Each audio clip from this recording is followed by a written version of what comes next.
Vamos a revisar las 3 penúltimas familias de virus que nos quedan. Para la otra semana solamente tenemos pendiente herpes y togavirus y una revisión chiquitita y muy rápida sobre ébola, la otra semana. El día de hoy vamos a revisar 3 familias importantes, porque todas ellas tienen algo que ver con nuestra vida diaria. Dentro de los retrovirus, el más conocido es el VIH. Van a encontrar ustedes durante su carrera casos de esta enfermedad. De vez en cuando, no son tan frecuentes, pero sí, se encuentran algunos casos. Y parece que es una epidemia que, a pesar de los protocolos antirretrovirales, todavía se sigue manteniendo. Dentro de los virus Picornaviridae conocen ya a uno que es la excepción de su grupo, porque no causa lisis celular, que es el virus de la hepatitis A. Y el último grupo, la última familia Flaviviridae, vamos a revisar de los muchos que tienen a 2 virus que son conocidos porque se transmiten a través de vectores, ¿sí? Que son el virus de la fiebre amarilla y el del dengue. Y dentro de estos virus, aunque no es un flavivirus, vamos a ver el del virus chikungunya, ¿sí? Que está también apareciendo últimamente, ¿sí? La clase es un poco larga, pero vamos a tratar de hacerlo lo más rápido posible, ¿sí? Son un montón de virus. En realidad son más lo que hacen los virus que la cantidad de virus que son, pero bueno. Miren, los retrovirus son una familia, ¿sí? Una familia de microorganismos que tienen las características que ustedes ven ahí. Son virus ARN de cadena positiva con envoltura, y hasta ahí no hay nada original en estos virus. Son unos virus como cualquier otro, ¿no? Pero tienen 2 características importantes. Van a formar dentro de su genoma, tienen los genes que van a sintetizar 2 proteínas muy importantes. Una es la retrotranscriptasa, cuya acción ustedes ya conocen porque la han visto actuando en otro virus, ¿cierto? En el de la hepatitis B. Pero también codifican una proteína que se llama integrasa. La función de esta proteína integrasa es meter el genoma viral al genoma de la célula huésped, ¿sí? Por eso es que estos virus son tan difíciles de erradicar y de tratar, porque no andan caminando por el organismo solito, sino ya están metidos en el genoma del huésped. Los virus de la familia Retroviridae están clasificados en 3, con 3 subgrupos en 3 géneros. A la familia Lentivirinae, ¿sí?, corresponden los virus de la inmunodeficiencia humana B1 y B2. El más difundido es el de tipo 1, el número 2 está un poco limitado a ciertas regiones geográficas y no lo vemos tanto. Este es el más importante, el B1. Se llaman lentivirinae porque van a desarrollar una enfermedad a largo plazo de manera aparentemente lenta en la que se destaca una gran inmunodeficiencia. Esto es lo que hacen. Son virus que producen inmunodeficiencia. Dentro de los retrovirus también están los que van a producir cáncer. ¿Quiénes son? Los virus linfotrópicos de células T, VLTH1, VLTH2. ¿Sí? Estos virus modifican oncogenes que se inmortalizan y transforman una célula. La otra familia está constituida por unos virus que, gracias a Dios, no son patógenos para los humanos, así que no los tienen que aprender, pero sí saber que el género Spumavirinae está dentro de este grupo, ¿sí? 3 grupos importantes. Vamos a ver en la clase las características de los retrovirus basándonos sobre todo en el VIH1, ¿sí? En este sobre todo, que es el que tiene todo y el que hace todo, en realidad. La estructura de los virus son bastantes...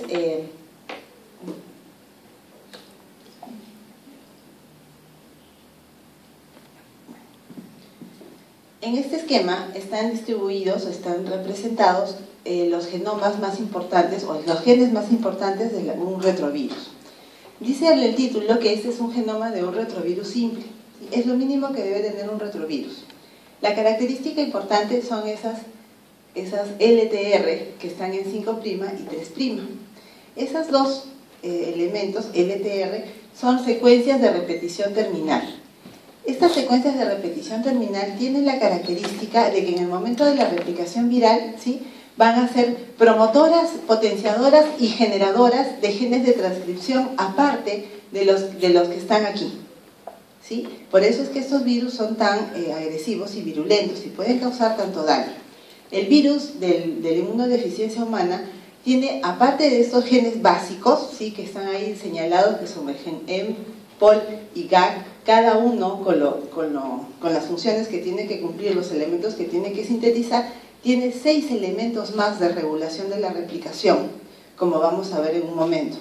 Pero básicamente todo retrovirus que se precie de serlo tiene esta estructura. Secuencias potenciadoras en L', secuencias potenciadoras terminales en L' y 3', y estos 3 genes, GAG, POL y GEN, con sus respectivos elementos codificados en ellos. El virus de la inmunodeficiencia humana es el que vamos a estudiar nosotros dentro de esto, y como les decía, en él vamos a ver a todas las características virales o de este grupo. Es un virus que se caracteriza por tener envoltura. Aquí están, envoltura. En las envolturas van a tener unas glicoproteínas, ¿no es cierto? Que en el caso del VIH, como vamos a ver después, las dos más importantes son la GP120 para la unión y la GP41 para la fusión. En este virus es importante el proceso de unión a un receptor y después fusión entre las dos membranas, ¿sí? Por eso tiene una glicoproteína especializada para la fusión. Además, va a tener una su genoma rodeado, ¿sí?, de una cápside, y tiene esta característica el genoma: 2 genomas o un genoma diploide constituido de 2 copias de ARN. Son 2 copias que andan ahí caminando, independientes cada una de ellas, ¿sí? Aparte de esos 2 elementos en el núcleo, va a tener también 2 copias de ARN de transferencia. Es importante que recuerden estas características porque va a ser en estos 2 elementos donde van a trabajar la transcriptasa inversa, actuando como transcriptasa inversa y también como ribonucleasa H, para formar el genoma del nuevo virión, y después integrarlo a la célula huésped mediante esta proteína, la integrasa. Cuando ya el virus está formado y ya ha salido por gemación, actúa esta proteasa, ¿sí?, cortando las proteínas que se han formado en la replicación, para tener otra vez el genoma y las proteínas de retrotranscriptasa y las integrasas en el nuevo virión. Eso es lo que ocurre a grandes rasgos en la replicación viral. Los receptores del VIH son 2 componentes importantísimos. Ambos son los objetivos, o son objetivos de la terapia antirretroviral, ¿sí? En esta terapia antirretroviral lo que se trata es de evitar que la GP120 se una a su receptor. En el caso del VIH, el receptor es el CD4. Y en el caso de la GP41, que es esta parte de aquí, ¿no es cierto?, la parte larga del chupetín, ¿sí?, el palito del chupetín, esta proteína se une también a un correceptor. Vamos a ver también que el virus tiene una gran capacidad de mutación. Entonces, en un primer momento, este correceptor va a ser el CCR5 y después cambia a CXCR4. Vamos a ver eso después en la parte de patogenia. Pero siempre recuerden, proteína de unión es la GP120 y la proteína de fusión entre las 2 membranas es la GP41, ¿sí? La fusión intercelular también es un blanco de la actividad de los fármacos antirretrovirales. Hasta acá el virus no tiene mucho de original, salvo características estructurales distintas. Su replicación es lo que es un poco original, aunque ya más o menos por la hepatitis B sabe que hace una retrotranscriptasa. El virus busca a las células que expresan el receptor CD4 en su superficie, se va a unir a ellas, se va a fusionar para liberar el genoma en el interior, ¿no es cierto? Aquí está el genoma del virus, el genoma diploide liberado en el interior del citoplasma. Cuando este genoma está dentro del citoplasma, comienzan a actuar 2 de las proteínas importantes. Una de ellas es la transcriptasa inversa, y la misma transcriptasa inversa va a jugar un doble papel. Actúa como transcriptasa inversa sobre el ARN de transferencia. ¿Se acuerdan que el virus va llevando 2? ¿Sí?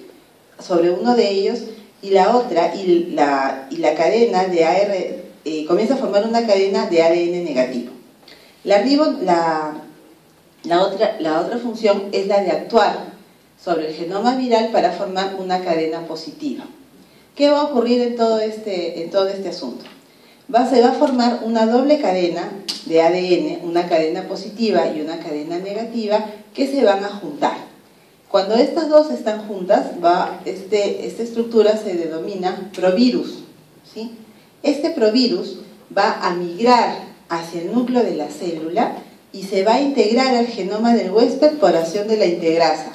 Se introduce, se integra, se acopla, entra, como lo quieran entender, pero estas 2 copias de ADN entran al genoma celular y el virus se queda viviendo dentro de la célula huésped, dentro del genoma de la célula huésped. Este mecanismo o todo este proceso constituye la fase temprana de la replicación celular de los retrovirus. Esta replicación siempre va a tomar dos etapas. La fase temprana, desde el momento que el virus ingresa a la célula hasta que el provirus se integra. Esta también es la razón por la que este virus es tan difícil de erradicar, pues porque no anda por ahí. ¿A dónde va a llegar el pobre fármaco antiviral si el virus ya está dentro de la célula? ¿Sí? Por eso es tan difícil de erradicar. Esta es la fase temprana. Luego que el virus ya está integrado, aparece o empieza la fase tardía. Empieza en el núcleo, en donde el virus ya está considerado como un ADN dentro de un gen celular. A partir de ahí se van a realizar los procesos normales de toda la replicación. La traducción, otra vez la transcripción, sale un ARN mensajero, ¿sí?, que sintetiza las proteínas, las mismas proteínas, ¿no es cierto? La transcriptasa reversa, la integrasa y la proteasa. Y también se va a hacer una transcripción, como siempre, con una polimerasa ya del huésped para formar el ARN del genoma. Finalmente, se forma aquí el ARN diploide y el virus va a salir de la célula por gemación. Acuérdense que es un virus, ¿sí?, que tiene envoltura, así que sale por gemación. ¿Alguna pregunta sobre la replicación? No es tan complicada, ¿no es cierto? No es muy complicada, pero da muchísimos problemas en la parte médica. El virus se esconde en el genoma. Acuérdense siempre de la función que van a tener todas las proteínas virales. La retrotranscriptasa actúa sobre el ARN de transferencia y forma una cadena negativa, y la ribonucleasa sobre el mismo ARN del genoma para formar la cadena positiva, que se unen y forman el provirus. Estos ADN complementarios de doble cadena se introducen, acá está, el ADN complementario de doble cadena en el genoma del huésped. Y no olviden tampoco, porque eso lo van a ver siempre, cuál es la función de cada proteína, cuál sirve para la unión y cuál sirve para la fusión, y en qué momentos, y en un estadio temprano con este correceptor y en un estadio tardío con este otro.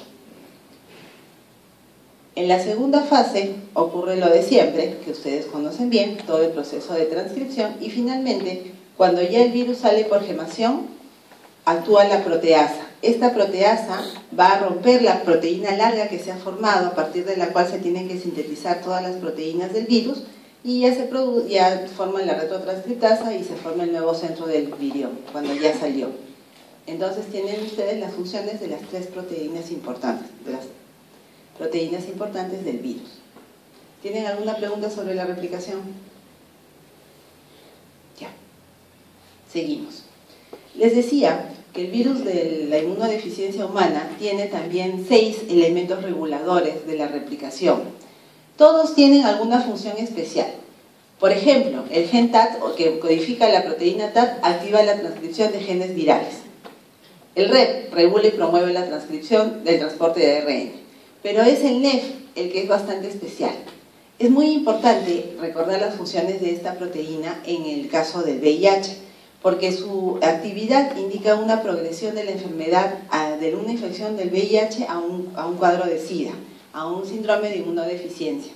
Este virus o esta proteína se caracteriza porque va a disminuir la expresión de los CD4, ¿sí?, y va a estar y altera también las señales de los linfocitos T, y regula también la citotoxicidad del virus.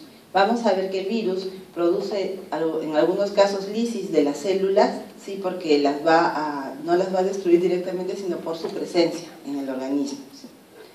La proteína BIF se encarga del ensamblaje y la maduración del virus. Todas estas proteínas están presentes en todos los VIH de tipo 1, con una pequeña diferencia. La función de la proteína BPR del virus 1 es la misma que la de la BPX en el virus 2, ¿sí? Por eso está eso entre paréntesis. Bueno, la patogenia viral tiene que ver con dos cosas. Lo primero es que el virus es tremendamente exquisito en su búsqueda de una célula blanco. ¿Cuál es el receptor más importante del VIH? los linfocitos T que expresan CD4. ¿Cuál es la función de los linfocitos T? O los TCD4. ¿Qué hacen? ¿Ya? ¿Qué más? ¿Cuál es su función? ¿Qué hace cuando aparece un microorganismo en una persona? ¿Qué hacen estos linfocitos?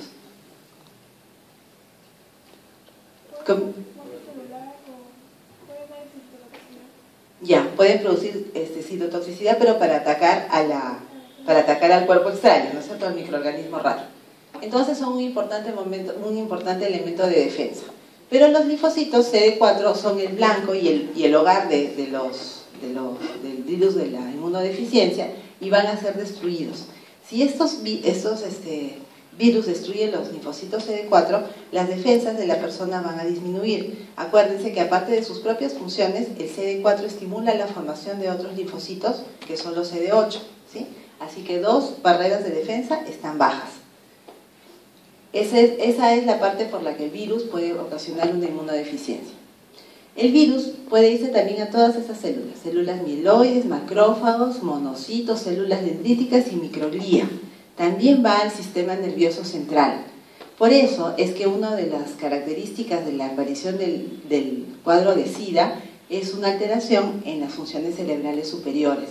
Hay un complejo de demencia del SIDA, que es ocasionado por la presencia del mismo virus en la célula. Los linfocitos TCD4 son el receptor y al inicio de la infección los virus son hemetrópicos, es decir, van buscando el CD4 y su primer correceptor, que está en rojo, para la GP41, para la proteína de fusión. Al inicio, estos virus son tremendamente afines al CCR5, que es un correceptor. Algunas poblaciones, en algunas partes del mundo, no codifican a este receptor, no tienen, de forma natural, ese CCR5.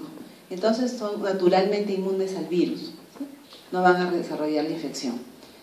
Conforme avanza la infección y se hace crónica, el virus va a ocurrir una mutación en algunos genes y los virus ya no van a ser hemetrópicos, sino tetrópicos. Y cuando son tetrópicos, cuando ya avanzó la infección, ya no tienen una afinidad por el CCR5, sino pasan a ser afines por el CXCR4. Sí, es un virus que muta bastante y puede ocasionar también, por mutaciones en algunos de sus elementos, que una persona tenga más de una cepa en el organismo. Ahora, las células de estos tipos, las mieloides, macrófagos y monocitos, van a actuar en algunos casos como reservorios, es decir, el virus va a vivir en ellas y se va a seguir replicando continuamente, metiéndose al genoma viral, al genoma celular y produciendo nuevos virus. Estos virus se conocen como caballos de Troya, porque van cargaditos de VIH al interior del organismo y los van a soltar en el momento que ellos quieran, ¿no es cierto? Están produciendo ahí una infección persistente. La patogenia del virus tiene que ver con dos cosas. Primero, con que disminuya el CD4 y segundo, con que el aumento de la liberación de virus, aumento de los virus tetrópicos y reducción de los linfocitos CD4 se junten como un efecto final para la aparición de los síntomas o del cuadro clínico.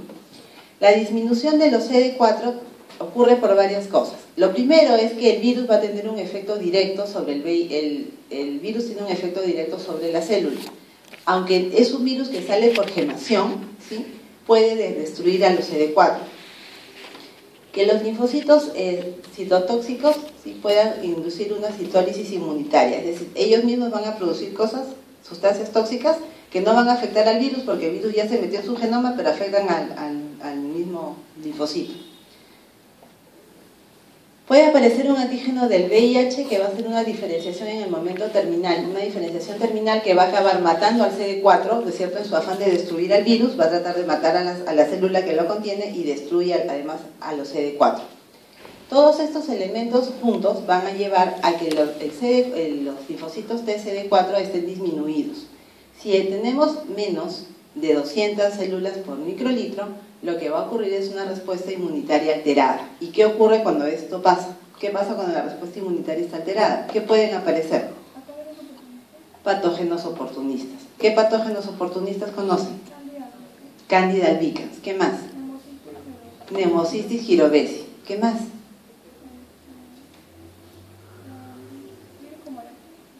Pueden aparecer los virus como el herpes o reactivarse, ¿sí? Acuérdense, como patógeno oportunista también podemos ponernos a pensar que cuando los CD4 están por debajo de 200 puede reactivarse una tuberculosis. ¿Se acuerdan? Cuando veíamos tuberculosis, ¿qué cosa condiciona la reactivación de una tuberculosis? Una inmunodeficiencia. ¿Qué inmunodeficiencia? El VIH. ¿Cuándo? Cuando los CD4 están por debajo de 200. Se puede reactivar las tuberculosis. ¿Tienen alguna pregunta por allá? Así que está levantando la mano. Bueno, eso es todo lo que hace, dentro de muchas cosas, el VIH en el organismo. Pero hace más. El virus evade el sistema inmune. ¿Cuál es el primer mecanismo que piensan que usa para evadirlo? Aparte de la envoltura. ¿Dónde se mete? En el genoma. Es un gran mecanismo de evasión del sistema inmune. Se mete al genoma. ¿Quién lo va a encontrar ahí? Nadie. Está ahí metido. El otro sistema es uno que ustedes ya conocen. ¿Qué es un sinsitio? ¿Qué es? ¿Sí saben? Es la unión de muchas células para formar una célula gigante multinucleada. ¿Se acuerdan? ¿Para qué? El virus pasa entonces de célula a célula. Es el mecanismo que nosotros ya conocemos y que es empleado por el virus del VIH también. Ya. Bien. El virus, o por lo menos una de sus componentes, es la transcriptasa inversa. Esta transcriptasa inversa no se mantiene constante durante todo el proceso de infección. Va a mutar. Si la transcriptasa inversa puede tener una gran capacidad de mutación, quiere decir que una persona puede tener cepas virales nuevas o diferentes dentro de su organismo y no se puede establecer un tratamiento adecuado. O sea, siempre se tiene que estar evadiendo no tanto a la transcriptasa inversa antes de que actúe, no permitiéndole que actúe, ¿sí? Porque es una proteína que tiene una gran capacidad de mutación. Se dice que por cada proceso de transcripción esta proteína muta de 1 a 2 veces, ¿sí? En cada proceso de transcripción, entonces es tremendamente variable. No solamente la transcriptasa inversa, sino que hay una variación antigénica, ¿sí? De la GP120, y esto le permite evadir a los anticuerpos. Los linfocitos CD4 y los macrófagos son los elementos en los que deberían funcionar como mecanismos de defensa, pero esta defensa está anulada. ¿Por qué? Porque el virus se mete ahí y se replica. Produce una infección persistente en 2 elementos de defensa inmune. Entonces también es un sistema de evasión de la respuesta de defensa. Aparte de eso, se va a ir al sistema nervioso central y ahí, como hemos visto hasta ahora, todas las infecciones o cuadros que aparecen ahí son muy difíciles de tratar, ¿no es cierto? Porque es un lugar muy cerrado. Las células son tremendamente cerradas y de difícil acceso. Entonces, por estos 4 mecanismos, el virus evade el sistema inmune. Son 4 mecanismos importantes, aparte del hecho de que se meta al genoma de la célula huésped. ¿Qué más ocurre con este pequeño virus? El organismo, a pesar de que el virus se trata de esconder, responde a la presencia viral. Lo hace de 2 maneras. Trata de formar anticuerpos neutralizantes y de hecho los forma contra la glicoproteína más extensa o más expuesta que hay. Pero estos anticuerpos se van a pegar al virus, ¿sí? Y el virus continúa siendo infeccioso con todo y anticuerpos. Sigue siendo infeccioso. El segundo mecanismo es la acción que tienen sobre los CD8. Estos CD8 deben trabajar paralelamente con el CD4 y trabajan de hecho así porque el CD4 estimula al otro. Si el virus anula a los CD4, como consecuencia de esa anulación, los CD8 tampoco van a actuar. Entonces, hay otro mecanismo de respuesta inmune que está anulado por el virus del VIH, ¿sí? Anulan de esta manera varios mecanismos. Y este sistema inmune no va a poder funcionar. Dice aquí que el virus puede tener una acción tóxica directa sobre los CD8 y también producir algunas quimiosinas que van a impedir la unión del virus con el correceptor. Esto debería ocurrir de manera normal, pero acuérdese que esto es lo que se necesita, al CD4 funcionando como debe ser para que el CD8 trabaje bien. Si no hay uno, no hay otro. Entonces aquí tampoco hay una buena respuesta inmunitaria. Pero sí se forman anticuerpos neutralizantes, no se olviden de esto. No es que el organismo no responde para nada. Hay una respuesta orgánica, sí, pero que no es suficiente. Esta es la forma en que el VIH evoluciona. Es decir, cómo va a ser el virus desde el momento en que ingresa, desde aquí, que hay una gran cantidad de linfocitos CD4, hasta el momento que el paciente fallece. Miren cómo cae durante toda la evolución de la enfermedad el número de los CD4 hasta niveles de 0, ¿sí? El virus va a producir una infección primaria, y lo primero que una infección primaria en el organismo. ¿Cómo ingresa el virus al organismo? Relaciones sexuales, ¿qué más? Sangre, contacto con sangre, y también vía perinatal de la madre al niño, ¿sí? La forma en que ingresa el virus, después de que el virus ingresa, mejor dicho, va a producirse un cuadro agudo, ¿sí? Aproximadamente después de 3 o 4 semanas. Aparece un cuadro agudo que no se puede diferenciar de absolutamente nada, porque es una especie de resfrío, una especie de cuadro como una mononucleosis que vamos a ver la próxima semana. Después de eso, los niveles de CD4, que están muy altos, ¿sí?, comienzan a caer, a bajar un poco. ¿Qué va a ocurrir aquí? Después del síndrome agudo, en el que no tiene nada de característico clínicamente, aparece un tiempo que se llama latencia clínica. ¿Qué ocurre durante esta latencia clínica? El virus se sigue formando en las células reservorio, pero no hay manifestaciones. Eso es lo que ocurre en la latencia clínica. Puede durar mucho tiempo, ¿sí?, hasta más o menos 7 años, cuando empiezan a aparecer los síntomas. Aquí ya baja un poco el CD4, está casi en 200, y eso puede hacer que aparezcan los síntomas. En esta etapa de aquí, lo único que va a guiar a un médico, ¿sí?, para saber si el paciente ha contraído el virus, es el antecedente. Es lo único. Porque como ven aquí, este cuadro agudo no tiene nada de característico ni nada de especial. Nada, ¿sí?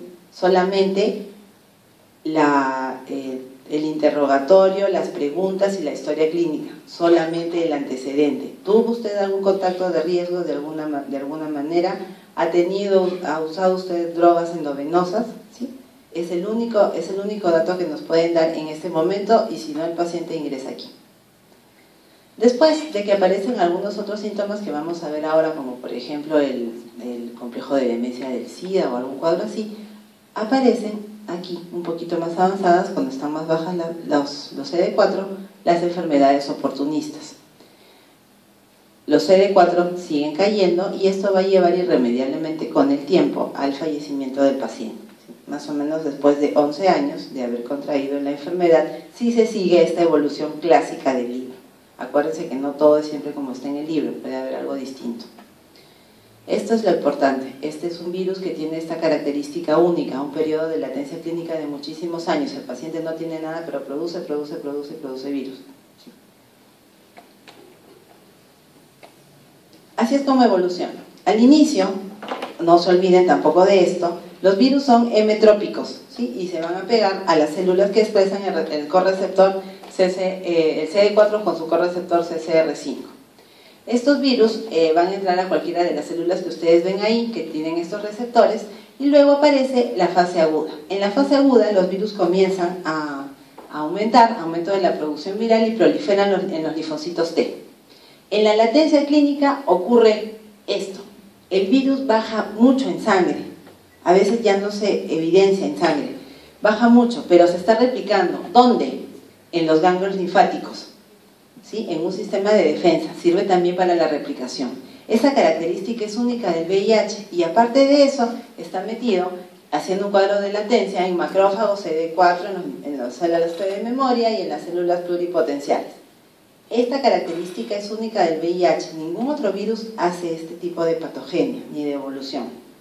Cuando el virus ya avanza, la afinidad se cambia del receptor CCR5 al CXCR4, ¿no es cierto? Y el ganglio linfático, acuérdense que se ha utilizado para la replicación durante una fase bastante larga, ya está destruido y comienza la inmunodeficiencia.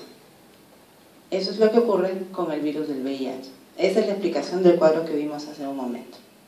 ¿Tienen alguna pregunta hasta aquí? Doctora, cuando se le llama inmunodeficiencia, ¿ya se le llama SIDA? Sí, ya cuando tiene alguna de las enfermedades que marcan el estadio SIDA o una enfermedad oportunista. Entonces, ¿a partir de qué fase se le llama SIDA? Avanzada, ¿no? Sí, la fase avanzada. Hasta aquí, hasta antes que pase esto, el paciente es un portador del VIH, seropositivo al virus del VIH. Paciente que tiene el virus del VIH pero no tiene SIDA, tiene SIDA recién acá. Y vale la pregunta para hacerles acordar que el paciente no es idoso, es un paciente en estadio SIDA. Así se tiene que referir al paciente, a la persona. Tiene otros nombres en los hospitales, les dicen a veces código blanco, pero hasta acá, en estas tres fases, el paciente es seropositivo, ¿sí? O VIH positivo o portador del virus. Nada más, a partir de aquí ya es SIDA. Muy bien, ahora hablemos de la epidemiología. Si es un virus que aparece de manera asintomática durante mucho tiempo, esas personas son las que favorecen la diseminación, ¿sí? De repente no de manera voluntaria, porque no saben que han podido contraer el virus. El virus se transmite por las tres vías que me han dicho ustedes, ¿no es cierto? La sangre contaminada, la vía sexual por intercambio de secreciones, y por vía perinatal. ¿Qué personas son las que están en riesgo? Cualquier persona, sí, que haya tenido contacto, ya sean heterosexuales o personas homosexuales activas y sus parejas. Acuérdense de esto. Toda enfermedad de transmisión sexual, y esa también se puede considerar como tal, tiene que tratar a la persona enferma y preocuparse por la pareja o parejas que haya podido tener esta persona. Por eso dice ahí parejas, plural. Nuestros viejos conocidos, los usuarios de droga endovenosa, los recién nacidos de madre seropositiva y trabajadores sanitarios. Si bien es cierto que la cantidad de virus que puede entrar en un pinchazo es mínima, estas personas también están en riesgo, ¿sí? El primer caso de personas que padecían esta enfermedad se reportó hace ¿cuánto? 1981. Sí, el primer caso fue en varones homosexuales en los Estados Unidos. Se cree que la primera infección puede haber ocurrido en África en 1930, ¿sí? En las zonas rurales, y que pasó desapercibida. Se cree que el contacto ha tenido que ver con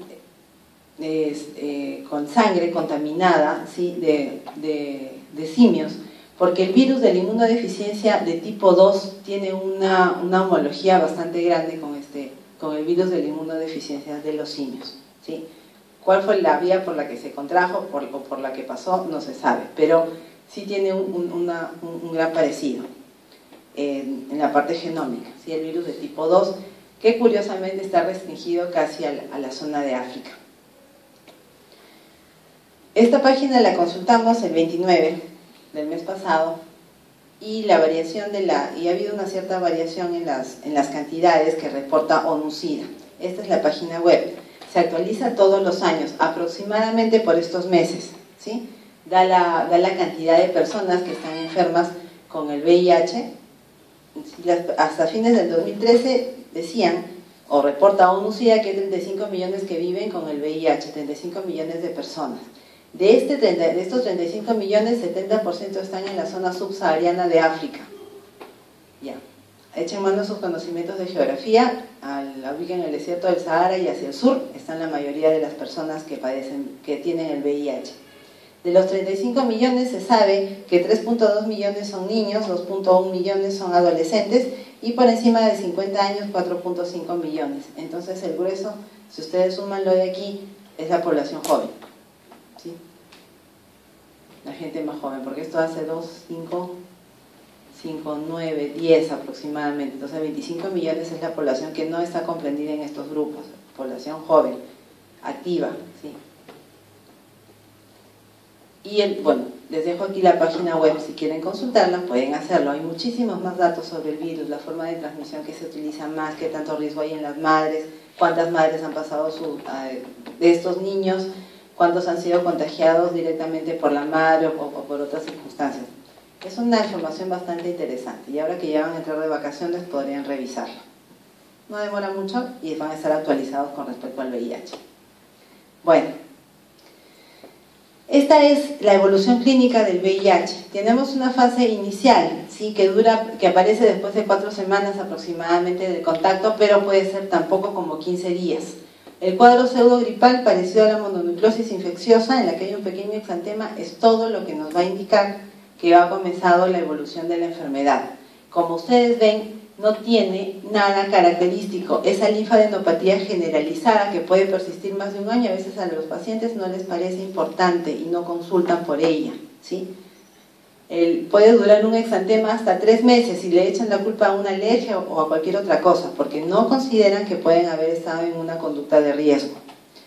Aparece después la infección asintomática, de la que hablábamos hace un rato, y donde los macrófagos funcionan como reservorios para la replicación. La fase crónica es variable, pero dura en promedio aproximadamente 10 años. 10 años que una persona no sabe que ha sido contagiada por el virus, por el VIH, y va por ahí diseminando, ¿sí?, la enfermedad. Es un cuadro, una etapa sintomática muy larga que es única del VIH. Y durante esta etapa el virus se replica en los ganglios linfáticos. Es una multiplicación o una replicación persistente. En la fase final hay una mayor replicación viral, y esta mayor replicación viral lleva a la baja de los CD4.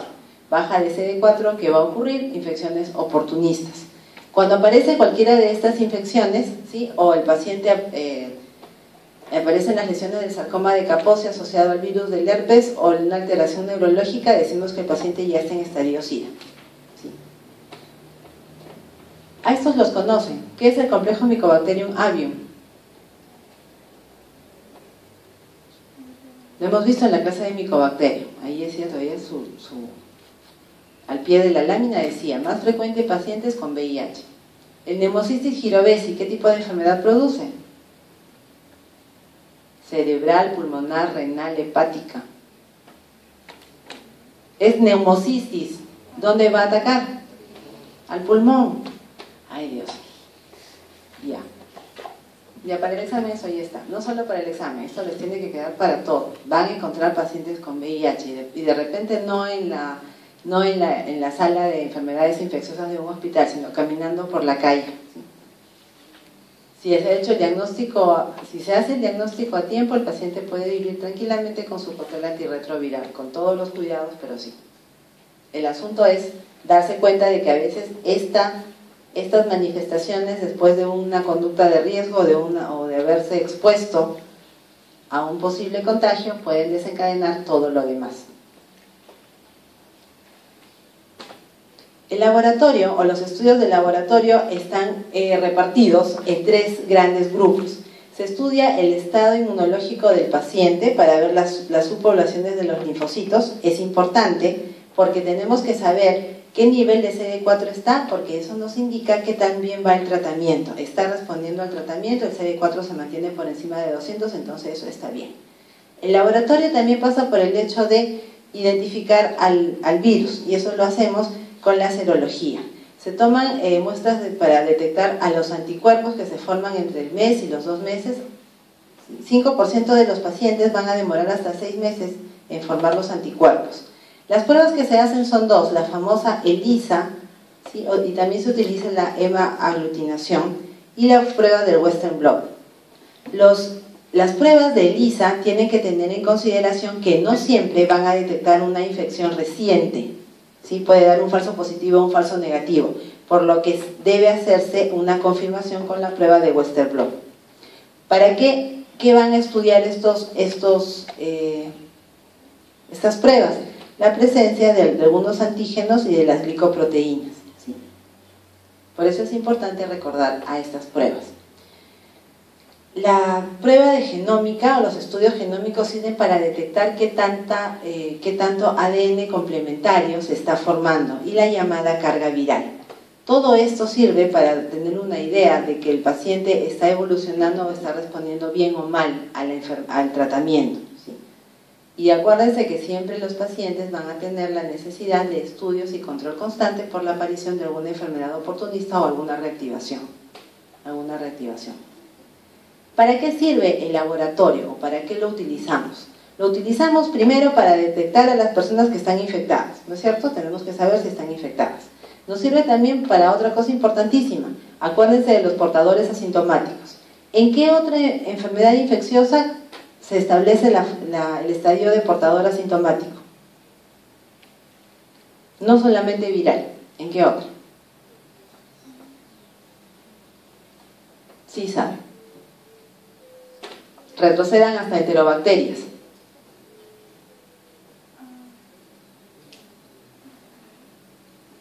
¿Se acuerdan de la salmonela? Que tenía el reservorio ¿dónde? En la vesícula biliar, y eran los portadores asintomáticos.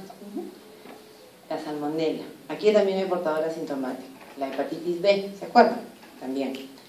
El laboratorio también sirve para evaluar, para seguir al paciente y evaluar si está respondiendo al tratamiento y evaluar si responde al tratamiento, ¿sí? Y en eso del seguimiento también es la confirmación del estadio SIDA, con la baja de los CD4 y la aparición de alguna enfermedad. Estas son las 4 utilidades que tiene el laboratorio y los 3 estudios que se hacen con mayor frecuencia. Siempre al inicio de la enfermedad no se vayan por lo difícil, por la genómica y todo. De frente a un estudio serológico. Es lo más fácil. Y acuérdense siempre que no se detecta infección reciente con ELISA, ¿sí? Y tienen que confirmarla con un Western blot. Ya. ¿Cómo se previene? De la manera más simple. Tienen que conocer los medios de transmisión, tienen que establecer medidas para impedir la transmisión del virus, control de sangre y de los hemoderivados. Acuérdense de la etapa de latencia clínica. Puede ser que no se evidencie gran cantidad de virus en ese momento. Hasta ahora no existe una vacuna disponible, pero lo que sí existe es una terapia antirretroviral de gran actividad que se llama TARGA. ¿Dónde actúan estos fármacos o estos antivirales? Impiden la fusión y la penetración. ¿Se acuerdan del virus? Impiden la unión de la GP41 con su correceptor. También la acción de la transcriptasa inversa y también la proteasa. Acuérdense que la proteasa al final es la que parte la proteína grande, desde donde derivan todas las demás proteínas que constituyen el virus. Entonces, si detienen ahí la proteasa, pueden detener la formación de nuevos viriones. Generalmente se le da a los pacientes fármacos que actúan en más de un nivel, ¿sí? Para obtener una cobertura completa de toda la replicación viral. Bien. El otro virus que tenemos que ver dentro de los retrovirus es el VIH-2. Es lo que les decía. Se encuentra en África Occidental y tiene gran similitud con el virus de la inmunodeficiencia de los simios. Tiene una proteína distinta, la BPX, sí, que tiene la misma función de la BPR del virus 1 y se transmite por una vía heterosexual en la mayoría de los casos. El cuadro similar que tiene clínico es mucho menos grave que en el VIH de tipo 1, pero también hace una inmunodeficiencia. El virus linfotrópico de células T del humano, que ya no es un lentivirus sino un oncovirus, es un virus que se caracteriza por la formación de tumores. Va a producir 2 enfermedades en el humano que parecen trabalenguas: el linfoma de células T del adulto y la mielopatía asociada al virus linfotrópico de células T del humano de tipo 1, así, completo, o paraparesia espástica tropical. El virus de tipo 1 con el virus de tipo 2 tiene un parecido genómico del 50%, y este de tipo 2 va a producir también una especie de carcinoma, una leucemia de células muy raras que se conocen como células peludas. Me parece que tiene muchas prolongaciones, como si tuvieran un cepillo. El número 5 va a dar también un linfoma, pero maligno, pero a nivel de la piel. Este virus se transmite, al igual que el VIH, infecta también a los linfocitos CD4, pero cooperadores que están en la piel, o las células de la piel cuando dan este tipo de enfermedad, y a las neuronas. Tiene su gen también regulador de transcripción que estimula la proliferación y un periodo de latencia bastante largo, de aproximadamente 30 años. Durante este periodo se van a formar nuevos clones o nuevos grupos de linfocitos T que van a llevar a la aparición de una leucemia. Esta leucemia es muy severa y mata al paciente antes de un año. Es endémico en algunos lugares del mundo, en Sudamérica también lo es, y no es raro encontrar algunos casos en nuestro país. La enfermedad puede ir desde asintomática hasta una leucemia linfocítica del adulto, que se caracteriza por la aparición de unas células llamadas en flor, ¿sí? Células en flor. Puede producir también lesiones cutáneas a nivel de los ojos e inflamación en la piel, y se estudia o se identifica al agente causal cuando se hace un estudio de ELISA para buscar el agente específico en la sangre. Ya, chicos, ¿se cansaron? Descánsense porque todavía nos faltan 2. A ver, de estos virus, de los picornavirus, ya conocemos a uno, ¿no es cierto? El virus de la hepatitis A. Hepatovirus es el grupo que lo engloba, y él es único en este grupo porque no produce lisis, los demás sí. Tanto es así la producción de lisis que dentro de los enterovirus, el poliovirus, el que está primero, va a causar una destrucción de las células del asta anterior de la médula, y va a producir diversos tipos de parálisis, ¿sí? Es el virus de la polio, es un enterovirus que, aunque se transmite por vía fecal oral, ninguna de sus enfermedades tiene que ver con el sistema digestivo, ninguna. Los otros picornavirus importantes son estos de aquí, los rinovirus, de 1 a 100 grupos dentro de estos pequeños agentes virales, que son los más pequeñitos que hay, que toman su nombre de su pequeño tamaño, pico ARN virus. Son ARN de cadena positiva rodeado de una cápside icosaédrica, y esta cadena positiva de ARN se parece mucho a un ARN mensajero. Los rinovirus son los agentes causales de los resfríos. Esos resfríos que tenemos nosotros todos los años son causados por un picornavirus del género rinovirus. Los hepatovirus, ya habíamos hablado del virus de la hepatitis A, y estos dos son muy poco frecuentes, nunca aparecen, así que nos vamos a concentrar en los otros 3. Bueno, los otros 2 porque ya el virus de la hepatitis ya lo vimos.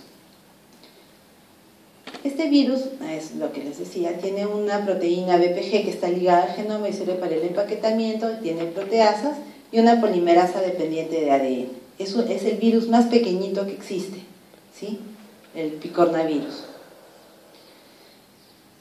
El virus, esta familia viral tiene una estructura bastante particular. Tienen un punto de unión, ¿sí? Un punto de unión a un receptor. Los picornavirus tienen diferentes receptores, uno de ellos son las inmunoglobulinas, y varios grupos virales comparten el mismo receptor.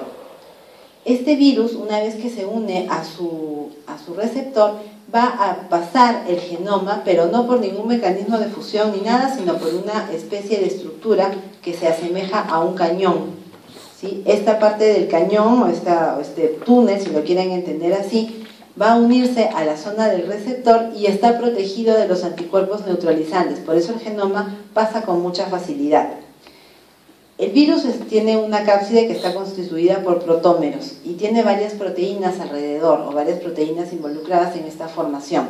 Unas proteínas de la BP1 a la BP4 que tienen diversas funciones, y se originan 2 de ellas, de la BP4 y la BP2, a partir de la BP0. Esta proteína BP4 es especialmente importante porque es la que le da la firmeza y solidez al virión. La proteína BPG va unida al genoma y su función es el empaquetamiento, ¿sí? Para eso sirve, tanto en los picornavirus que estamos viendo ahora como en el de la hepatitis A.